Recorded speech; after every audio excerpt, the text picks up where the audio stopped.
アルゼンチン経済の黄金時代、農業ブームとヨーロッパとの貿易、19世紀後半から20世紀初頭にかけて、アルゼンチンは豊かな自然資源と広大な土地を活用して、穀物と肉の大規模な輸出国となりました。ヨーロッパ諸国との貿易関係が強化され、特にイギリスとの経済的結びつきが強まったことで、アルゼンチンの農産物市場は拡大しました。特に小麦と牛肉の輸出は急速に増加し、アルゼンチンは世界の穀倉とも呼ばれるようになりました。このブームは、国内外からの投資を引き寄せ、農業技術の進展を促しました。この時期の農業ブームは、アルゼンチン経済の黄金時代の基盤を築き、国の国際的地位を向上させたのです。動画の途中ですが、チャンネル登録、評価をいただけましたら嬉しいです。20世紀初頭の経済成長と国際地位。20世紀初め、アルゼンチンは急速な工業化と都市化を経験し、南米で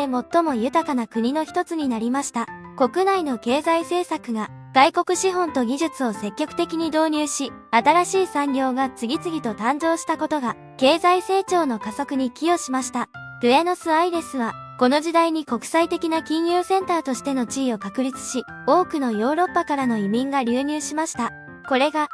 文化的な多様性と経済活動の活性化を促進しました。この時期における急速な発展は、アルゼンチンを世界経済の重要なプレイヤーとして位置づけることに大きく寄与しました。外国投資とインフラ整備の波、20世紀の初頭、アルゼンチンは外国からの大規模な投資を受け入れ、国内の基礎インフラの整備を進めました。特にイギリスからの資金が鉄道、港湾、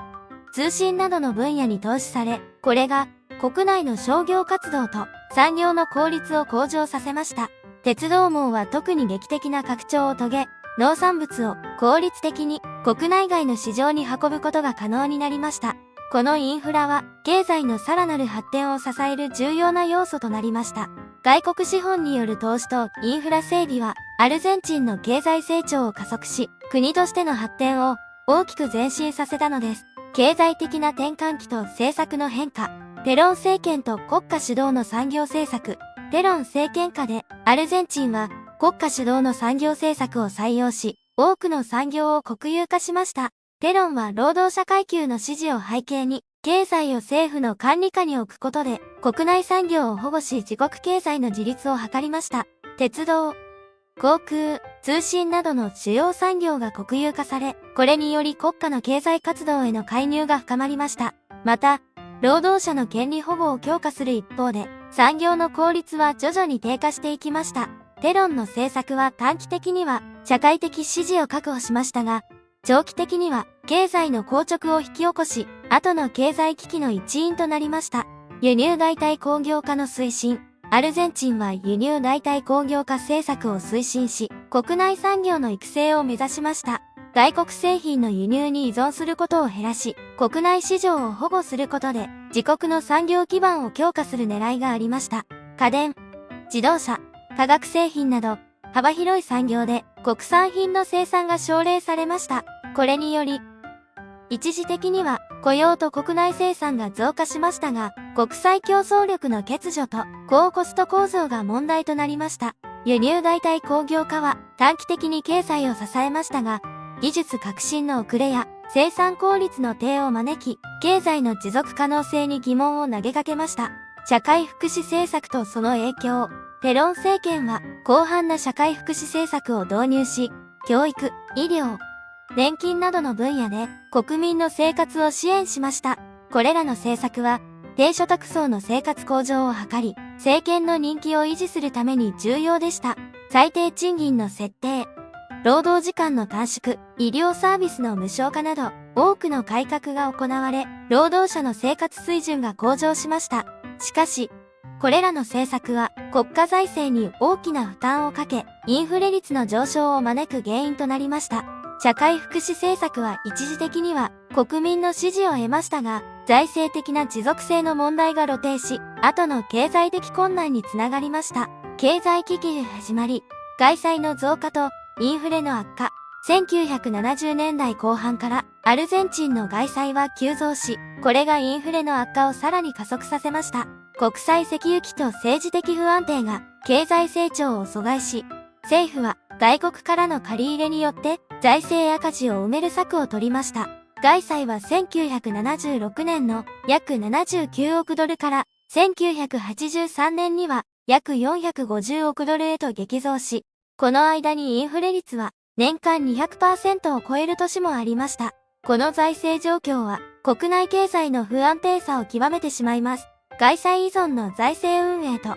それに伴うインフレ率の上昇はアルゼンチン経済に深刻な打撃を与え、経済危機へと導いた主因の一つです。1980年代の負債危機。1980年代にアルゼンチンは深刻な負債危機に直面し、国際的な信用失墜と経済の混乱を経験しました。国際的な金融市場の不安定化と先進国の金利上昇が概債の返済負担を増大させ、アルゼンチン経済は持続不可能な状態に陥りました。1982年、メキシコの債務不履行がラテンアメリカ全域に波及し、アルゼンチンもまたデフォルトの危機に瀕しました。この結果、国際金融機関からの新たな融資が停止し、経済活動はさらに困難を極めました。負債危機はアルゼンチン経済にとって回避不可能な試練となり、経済政策の根本的な見直しを迫る事態となりました。コンバーチビリティプランの導入と失敗。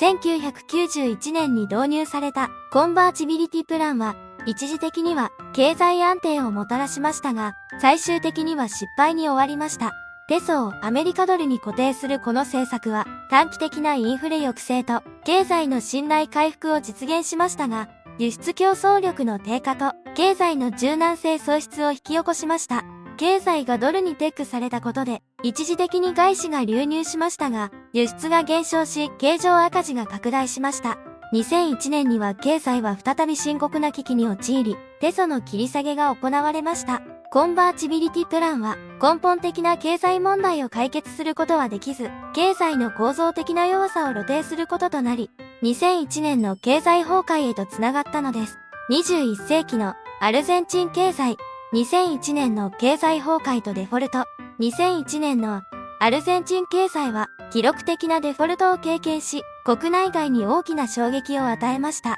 概債返済の圧力が高まり、国内の貯蓄が凍結されたことが直接の引き金となりました。経済の過度のドル依存と政治的不安が状況を悪化させました。国民は銀行から自己の資金を引き出せなくなり、大規模な抗議行動が発生。これにより、数人の大統領が短期間に交代する政治的混乱が起こりました。このデフォルトは、アルゼンチン経済に長期にわたる影響を与え、国際金融市場での信用を大きく損なう結果となりました。キルチネル夫妻のポピュリズム政策、ネストール・キルチネルとクリスティーナ・フェルナンデス・デ・キルチネルの政権下で、アルゼンチンは強力なポピュリズム政策を展開しました。この政策は経済的な安定と社会的な包摂を目的としており、労働者層や中引く所得者層からの支持を集めることに成功しました。最低賃金の大幅な引き上げ、年金の再分配、公共サービス料金の凍結など、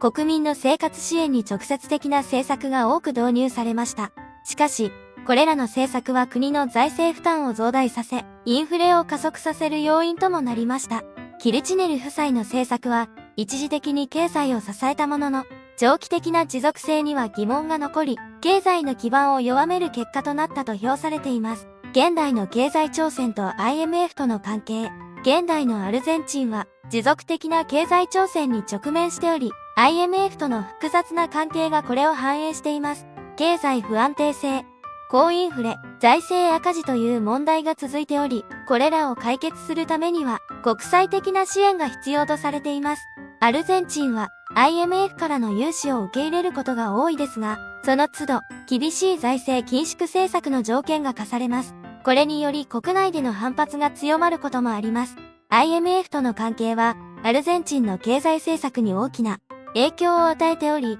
経済回復への道のりは依然として困難を極めています。アルゼンチン経済の未来と展望、持続可能な経済モデルへの転換。アルゼンチンが直面している経済的課題を克服し、持続可能な成長を達成するためには、新たな経済モデルへの転換が不可欠です。従来のモデルが繰り返し経済危機を引き起こしていることから、より多角的で持続可能な経済戦略が求められています。再生可能エネルギー、テクノロジー、観光など、新しい産業セクターへの投資と発展が考えられます。これらは雇用を創出し、輸出収入を多様化し、経済の安定性を高める効果があります。経済構造を多様化し、技術革新を取り入れることで、アルゼンチンは持続可能な経済成長の道を歩むことができるでしょう。政治的安定性と経済成長の相互作用。政治的安定性は経済成長にとって極めて重要であり、アルゼンチンの未来の展望において中核的な役割を果たします。